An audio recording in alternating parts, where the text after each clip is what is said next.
Rêve et larmes pour la dernière collection de Virgil Abloh pour Vuitton. C'est dans une maison de rêve couleur bleu ciel que Louis Vuitton a dévoilé jeudi à Paris la dernière collection de Virgil Abloh, décidée en novembre à 41 ans, qui a été applaudie debout par un public en larmes. Il nous faut quelqu'un de sa trompe, a déclaré le PDG de Louis Vuitton, Michael Burke, au Figaro, en évoquant pour la première fois la question de la succession sans citer aucun nom. Des mannequins en tenue blanche avec des ailes d'ange ont clôturé le défilé Louis Vuitton sous les verrières du carreau du temple, le temps fort de la semaine du prêt-à-porter homme à Paris, au moment où le créateur vient traditionnellement saluer le public après le défilé. Ce sont quelques 30 membres de l'équipe de Virgil Abloh portant des t-shirts aux couleurs du soleil couchant, violet et orange, qui ont marché sur le podium déclenchant larmes et ovations debout.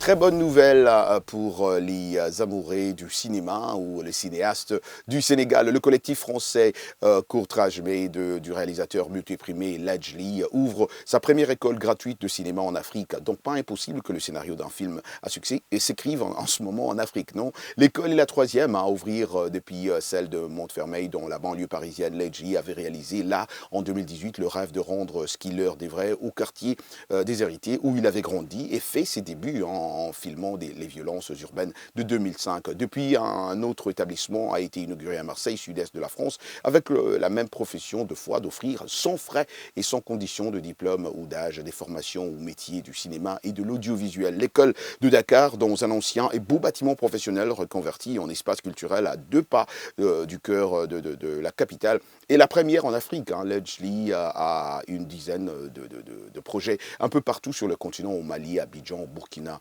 Ladjli et Toumani Sangaré, cofondateur en 1995 du collectif cinématographique Courtrajmé et coordinateur de l'école, n'y cachent pas leur première pédagogique africaine aurait dû avoir lieu au Mali où ils ont leurs racines. La tourmente dans laquelle est pris le pays ne l'a pas permis.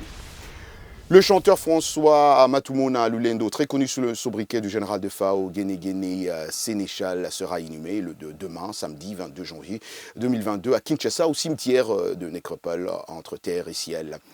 Décédé depuis le 27 décembre 2021 à Douala, au Cameroun, le chef de file de l'orchestre Big Star, ancien de Grands Aïko Wawa et de Shock Star, était en tournée à Abidjan, en Côte d'Ivoire, avant de se rendre à Douala, au Cameroun, où il a trouvé la mort. C'est le 12 janvier dernier que la dépouille du général de FAO est arrivée à Kinshasa après plusieurs reports. Et comme si cela n'était pas assez, nous avons appris hier la mort du chanteur américain Meat Loaf à l'âge de 74 ans.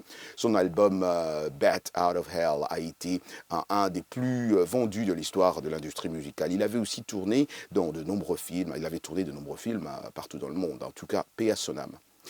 Et voilà, c'est tout ce que nous avons prévu pour vous cette semaine dans Culture Hebdo. Bon week-end à vous en tout cas et bon week-end à tous vos proches, toujours en compagnie de VO Afrique.